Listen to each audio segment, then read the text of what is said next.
Hi guys, today we are going to make bitter gourd or Karela. I have just got 3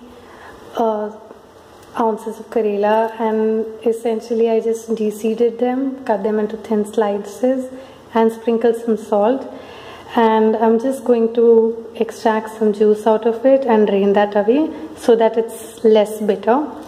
I also have cut 1 onion, thinly sliced it. Onion helps reduce the bitterness of bitter gourd, and it also gives a nice brown caramelized color to bitter gourd.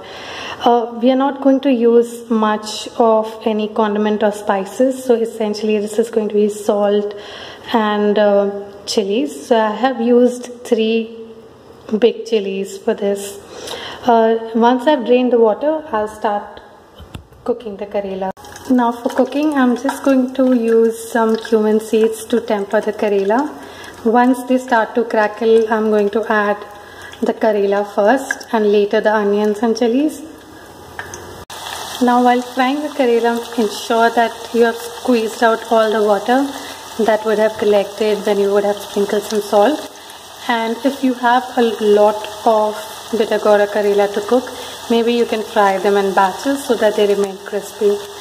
Usually you always put in onions and chilies first, but this time we want to put in our Karela first so that it gets well done, and onion takes less time to cook rather than bitter gourd, so you want that the bitter gourd is well done and you want it to have a nice brownish color before you add in the onions.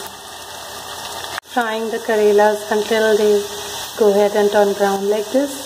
At this point in time, you see there's still oil remaining, and slowly they'll go ahead and leave all the oil that they would have absorbed.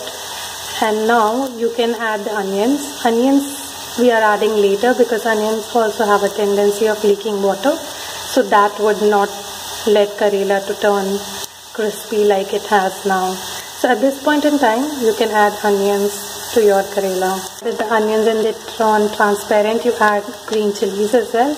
Be very careful as the temperature of the utensil and oil would be very high and onion has some water content. So either you can switch off the flame or turn it to low before you add onions.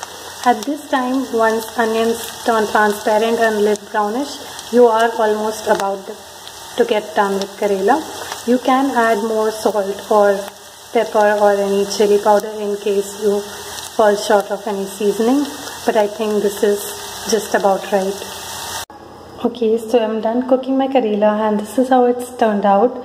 It's not burnt, it's just caramelized, and onions have also left their brown color.